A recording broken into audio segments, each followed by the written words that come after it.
নমস্কাৰ শ্ৰদ্ধা ছাৰবাইদেউসকল আপোনালোক সকলোকে মই মোৰ ইউটিউব চেনেল নলিনীকান্ত ডেকালৈ স্বাগতম জনাইছো।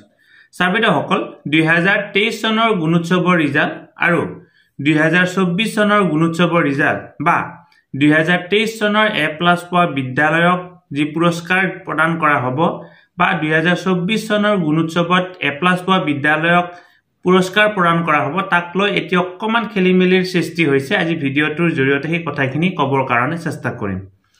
ইতিমধ্যে আপোনালোকে জানে এখন অফিচিয়েল লেটাৰ প্ৰকাশ পাইছে আৰু এই অফিচিয়েল লেটাৰখনত দুয়োটা চনৰ কথা উল্লেখ আছে। 2023 আৰু 2024 এই দুয়োটা চনৰ কথা উল্লেখ আছে। এতিয়া এই চিঠিখনত এইটো কথা কোৱা হৈছে যে কি 15 মাৰ্চ তাৰিখে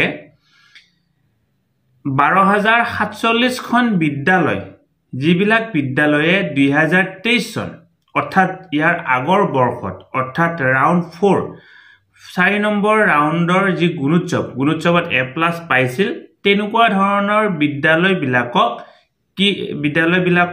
যিবিলাকে A+ পাইছিল তেওঁলোকক কি কৰা হ'ব, তেওঁলোকৰ আৰ্থিক যিটো অনুদান বা যিটো পুৰস্কাৰ বা যিটো ব্যৱস্থা আছিল সেইটো প্ৰদান কৰা হ'ব। তাৰ কাৰণে প্ৰতিখন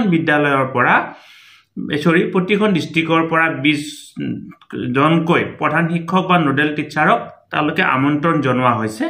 কামৰূপ জিলা গ্ৰাম্য আৰু কামৰূপ মেট্ৰোৰ পৰা 50 জনকৈ প্ৰধান শিক্ষক বা নোডেল টিচাৰক আমন্ত্ৰণ জনোৱা হৈছে। এইটো হৈছে 1 নম্বৰ পইণ্ট। এই 1 নম্বৰ পইণ্টত কোৱা হৈছে যে কি 2023 চনৰ গুণোৎসৱত A+ পোৱা বিদ্যালয়বিলাকৰ ভিতৰত সেই এখন ডিষ্ট্ৰিক্টৰ যিবিলাকে হাই পাৰফৰ্মেন্স দেখুৱাবৰ কাৰণে সক্ষম হৈছিল, হাই পাৰফৰ্মেন্স দেখুওৱা বিদ্যালয়বিলাকৰ 20খন বিদ্যালয় গুৱাহাটীৰ কলাক্ষেত্ৰলৈকে যাব। এইটো 1 নম্বৰ পইণ্ট।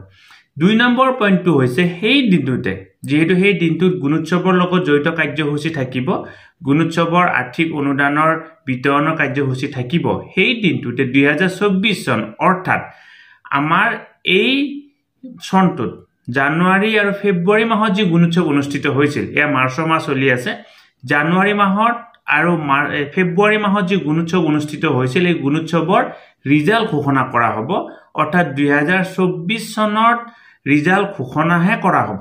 2024 চনত ৰিজাল্ট ঘোষণা কৰিলে কোনবিলাক বিদ্যালয়ে A+ পাব, কোনবিলাকে B পাব, কোনবিলাকে C পাব সেইবিলাক পিছৰ কথা। অৰ্থাৎ 2024 চনত ৰিজাল্ট ঘোষণা কৰা বিদ্যালয়বিলাকক আৰ্থিক অনুদান দিয়া নহয়, সেইদিনা ৰিজাল্ট ঘোষণাহে কৰা হ'ব। এইবিলাকক আৰ্থিক অনুদান কেতিয়া দিয়া হ'ব, কেনেকুৱা ধৰণে দিয়া হ'ব এইটো পিছৰ কথা। আৰ্থিক অনুদানটো দিয়া হ'ব 2023 চনত যিবিলাকে গুণোৎসৱত A+ পাইছিল আৰু ৰিজাল্ট ঘোষণা কৰা হ'ব এই জানুৱাৰী মাহত। আজিৰ পৰা এমাহ 2 মাহ আগতে যে অনুষ্ঠিত হৈ গ'ল সেই গুণোৎসৱৰ ৰিজাল্ট ঘোষণা কৰা হ'ব। আচলতে সকলোৱে ভাবি আছিল গুণোৎসৱৰ ৰিজাল্টটো কিছু দেৰি হ'ব পাৰে, গতিকে দেৰি নহ'ল। জানুৱাৰী মাহত অনুষ্ঠিত হৈ গৈছিল, ফেব্ৰুৱাৰী মাহত অনুষ্ঠিত হৈ গৈছিল আৰু জানুৱাৰী ফেব্ৰুৱাৰী মাহত অনুষ্ঠিত হোৱা গুণোৎসৱৰ ৰিজাল্ট মাৰ্চৰ মাহৰ 15 তাৰিখে দিয়া হ'ব। আৰু সেই ৰিজাল্টৰ পৰা 10% নম্বৰ লৈ আমি কি কৰিব লাগিব, আমাৰ ৰিজাল্ট দিয়া হ'ব। আমাৰ একাডেমিক কেলেণ্ডাৰখনত ৰিজাল্ট দিয়াৰ অন্তিম সময় মাৰ্চৰ মাহৰ 20 তাৰিখ ধৰি দিয়া আছিল। পঞ্চম আৰু অষ্টম শ্ৰেণীৰ কাৰণে 8 তাৰিখ আছিল আৰু বাকী শ্ৰেণীৰ কাৰণে 20 তাৰিখ আছিল। গতিকে যিহেতু 20 তাৰিখ আছিল, এতিয়া আমি 20 তাৰিখৰ আগতে ভিডিঅ'তে ৰিজাল্ট দিব পাৰিম। গতিকে ভিডিঅ'টোৰ জৰিয়তে যিহেতু আপোনাৰ বহুকেইজনে এই প্ৰশ্নটো উত্থাপন কৰিছে ভিডিঅ' কমেণ্ট বক্সত যে কি 2024 চনৰ এই A+ পোৱাবিলাককে মাতিছে নেকি বুলি, তেনেকুৱা ধৰণৰ নহয়। ৰিজাল্ট আজি ঘোষণা কৰা হোৱা নাই। 2024 চনৰ এই গুণোৎসৱৰ ৰিজাল্ট 15 তাৰিখে ঘোষণা কৰা হ'ব আৰু 15 মাৰ্চ তাৰিখে 2023 চনত A+ পোৱা বিদ্যালয়বিলাকক এই আৰ্থিক অনুদানটো প্ৰদান কৰা হ'ব। ভিডিঅ'টো ইমানতে সামৰিছোঁ আৰু ভিডিঅ'টো আপোনালোকে আগলৈকে ফৰৱাৰ্ড কৰিব বুলি আশা কৰিলোঁ। ধন্যবাদ। শ্ৰদ্ধা ছাৰবাইদেউসকল, নলিনীকান্ত ডেকা নামৰ ইউটিউব চেনেলটো হৈছে এটি শিক্ষামূলক ইউটিউব চেনেল।